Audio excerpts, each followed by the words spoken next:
Hey there, Amy Johnson here, founder and chief psychologist at The Gathering Space in Durham. Thank you for joining us today for TGS Tips. Each month, we try to provide you with a bit of mental health advice, something that will help you cope, something that will make you think, something that is relevant to your life or even just your day. One of the things my husband Mark, who is also a member of our TGS team, has said recently is that everything we're doing in a pandemic. And I think that's important to think about. I think that we have to show ourselves grace and we have to be more intentional about our mental health because everything that we're doing is taxed further by several components of pandemic that are occurring in our lives right now. So if you are feeling tired, not only are you feeling tired, but you're feeling tired in a pandemic. Maybe you're struggling with an illness.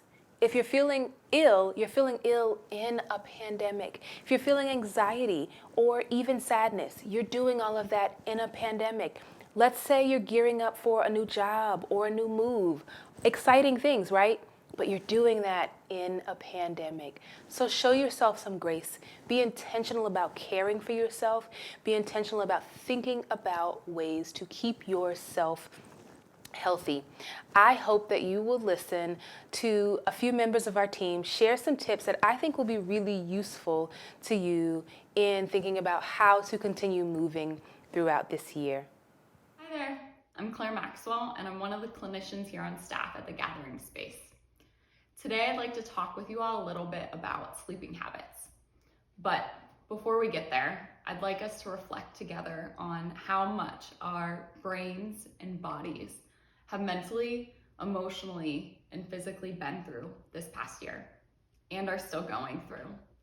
Our brains are constantly trying to process the overwhelming amounts of information we're receiving from the news, our children's school districts, social media, and our bosses, and so many more other outlets.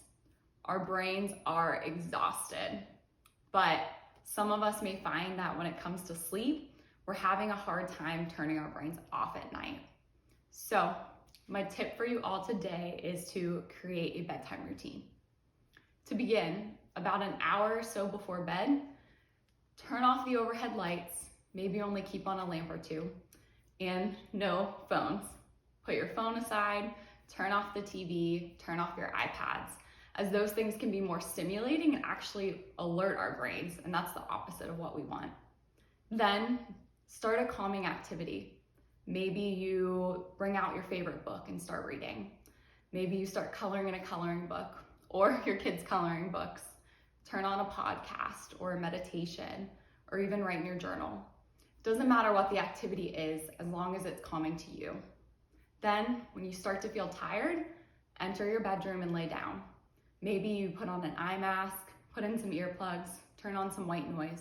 Whatever it is, make sure the environment is pretty dark enough to your comfort level, and it's soothing. It's a soothing environment.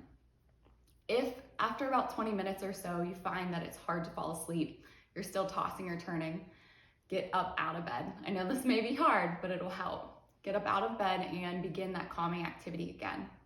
Then when you start to feel sleepy, re-enter the bedroom. Continue this process until you're able to fall asleep. Again, it might be exhausting at first, but we want to create a positive relationship between our beds and sleep. We want our beds to equal sleep, not equal being awake. Overall, it doesn't matter what type of bedtime routine you create, but create one that works for you, because our ultimate goal here is to get some rest. And let's be honest, we all could use some rest. Hi, my name is Anna Vargas, and I'm a master's level clinical intern here at the Gathering Space. Today I want to talk to you about muscle tension.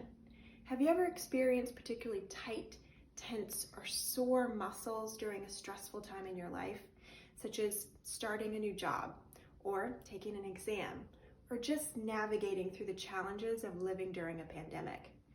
During these stressful times, our body's fight or flight response is activated, meaning our heart rate increases, our breathing shallows, our muscles tighten, our body releases adrenaline and cortisol to prepare itself to either fight a danger or run from it.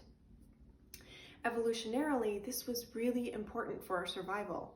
If there was a bear or a lion that was threatening our safety, this is how our body prepared itself to defend itself and protect itself. However, in today's society, this same fight or flight response is activated if we're running late to an appointment and we get stuck in traffic, or we're preparing for a presentation at a really important meeting. So what can we do during these particularly stressful and anxious times to help calm ourselves down? One thing we can start doing is noticing when and where our body carries excess tension. And two common places are our shoulders and our jaw. So just start to notice when your shoulders hike up near your ears and get tense.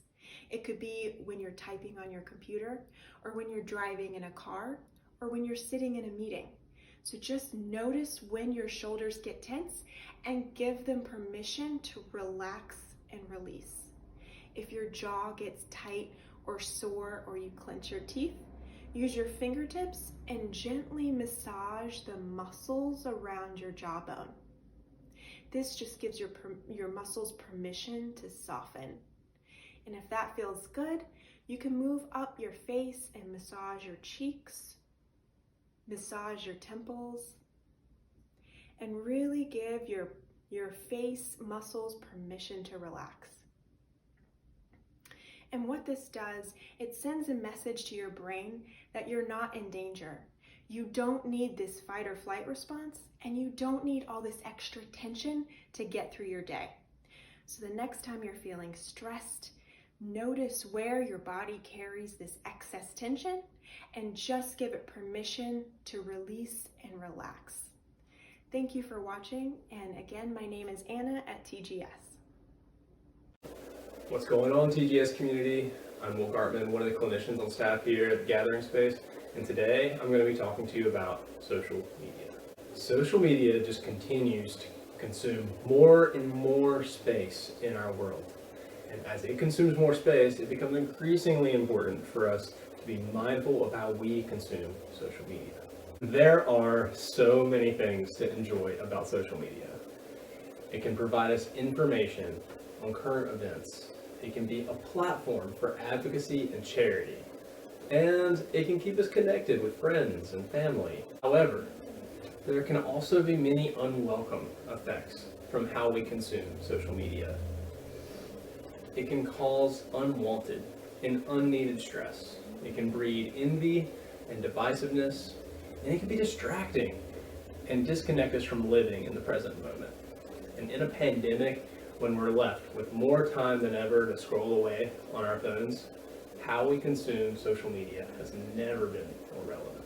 So my tip for you all helping you move into this new year is to approach social media with balance and with purpose. Approaching social media with balance allows us to enjoy all of its perks while minimizing its more unwelcome effects, especially our ability to live in the present moment.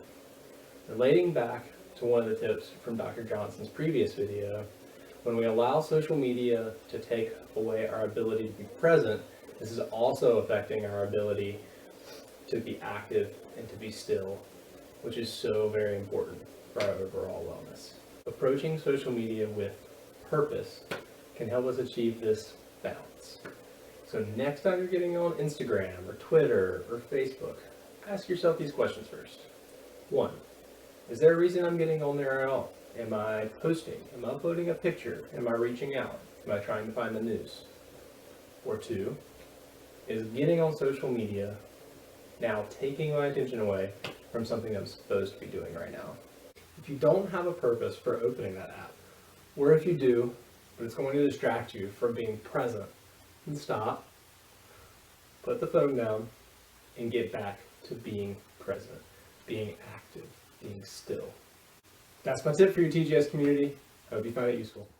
Wow, really great advice. Think about the way you rest, think about the way you move, and think about the way you connect with others. Thank you, Claire, thank you, Anna, and thank you, Will, for such great advice. I hope that you will take some for yourself, and I hope that you will share some of these useful tips for others. Until next time, be well, and we at TGS are doing life with you.